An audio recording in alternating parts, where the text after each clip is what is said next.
Your Eminence, Cardinal Dolan, Mr. President, Governor Cuomo, Mayor Bloomberg, Senator Schumer, Al and Ann Smith, thank you for your invitation. Thank you for your extraordinarily warm welcome. Ann and I appreciate your friendship very, very much. Thank you.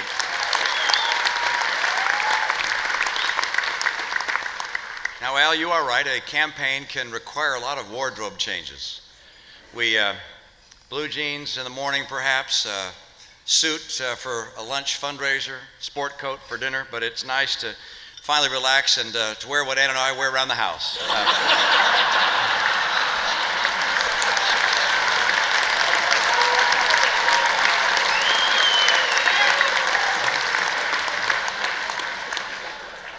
I'm glad to be able to join in this venerable tradition. Of course, I'm pleased that the President's here. We were chatting pleasantly this evening as if Tuesday night never happened. And I credit that, of course, to the Cardinal. It's taken New York's highest spiritual authority to get us back on our best behavior. I was actually hoping the President would bring Joe Biden along this evening, because he'll laugh at anything.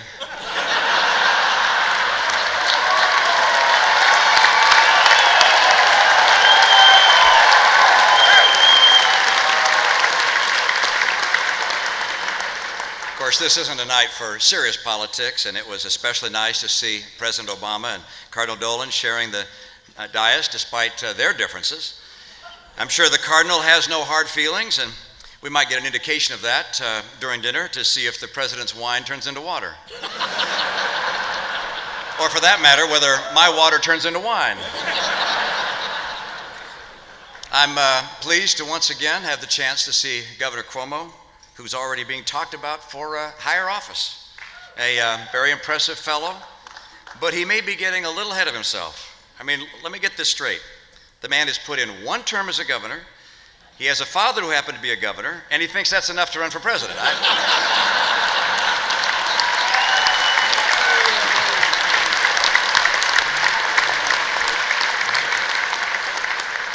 Of course, we're down to the final months of the President's term. As President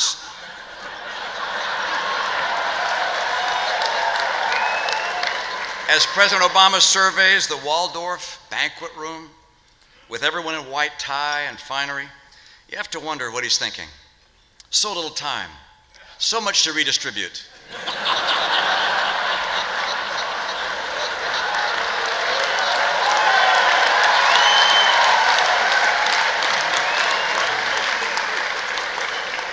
And don't be surprised if the President mentions this evening the monthly jobs report where there was a slight improvement in the numbers. He knows how to seize the moment, this President, and already has a compelling new campaign slogan. You're better off now than you were 4 weeks ago.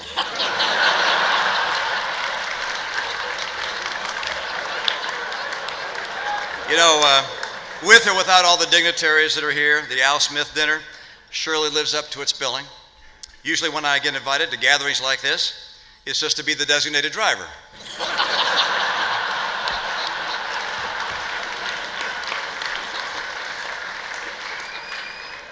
Your kind hospitality here tonight gives me a chance to convey my deep and long-held respect for the Catholic Church, have special admiration for the Apostle St. Peter, to whom it is said, "Upon this rock I will build my church." The story is all the more inspiring when you consider that he had so many skeptics and scoffers at the time who were heard to say, "If you got a church, you didn't build that."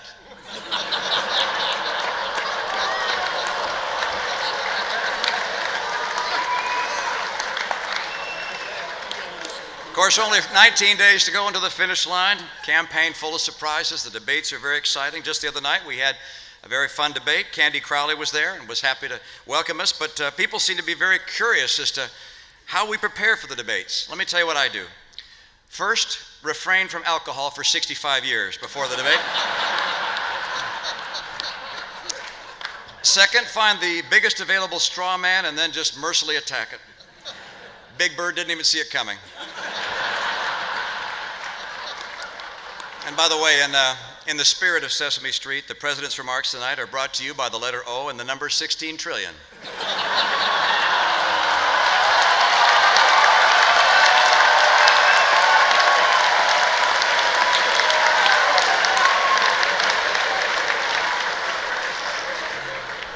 campaigns can be grueling, exhausting. President Obama and I are each very lucky to have one person who's always in our corner, someone who we can lean on, and someone who's a comforting presence without whom we wouldn't be able to go another day.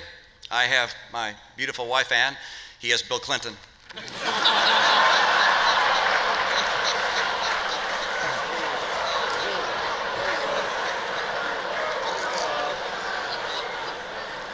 We got a big dose of the Biden charm last week, I'll tell you that, in his debate with Paul Ryan.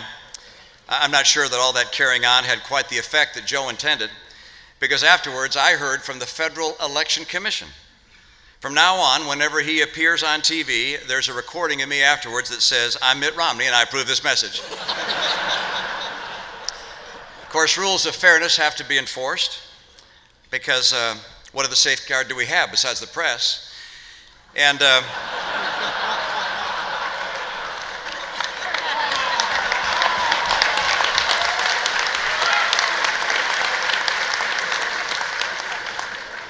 now, I never suggest that the press is biased. I recognize they have their job to do, and I have my job to do. My job is to lay out a positive vision for the future of the country, and their job is to make sure no one else finds out about it.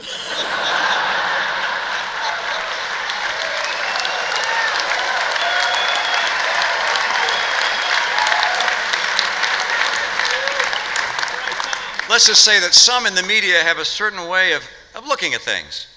When suddenly I pulled ahead in some of the major polls, what was the headline? "Polls show Obama leading from behind."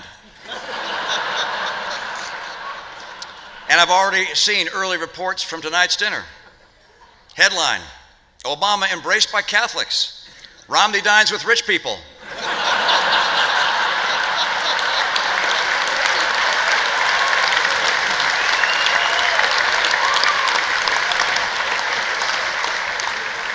Of course, the president has put his own stamp on relations with the church. There have been some awkward moments, like when the president pulled Pope Benedict aside to share some advice on how to deal with his critics. He said, "Look, Holy Father, whatever the problem is, just blame it on Pope John Paul II."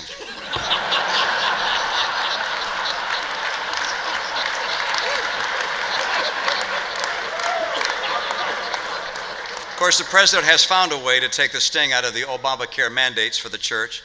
From now on, they're going to be in Latin.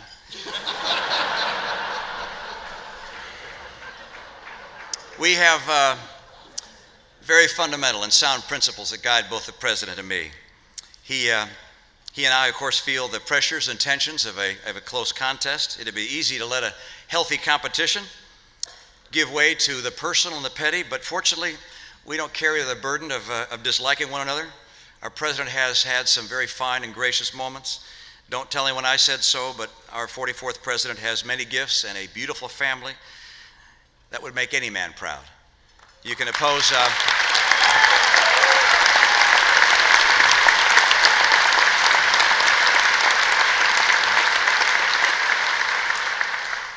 In our country, you can oppose someone in politics and make a confident case against their policies without any ill will. And that's how it is for me. There's more to life than politics. At the Al Smith Foundation and the Archdiocese of New York, you show this in the work you do, in causes that run deeper than allegiance to party or to any contest of the moment.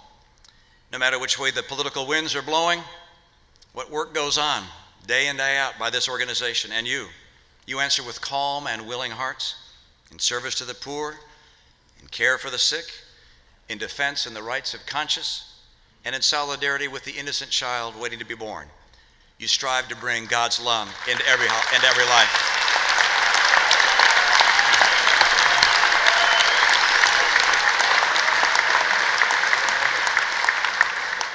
I don't presume to have all your support, and on a night like this, I'm certainly not going to ask for it. But you can be certain that in the great causes of compassion that you come together to embrace, that I stand proudly with you as an ally and friend. God bless you all, and God bless the United States of America. Thank you.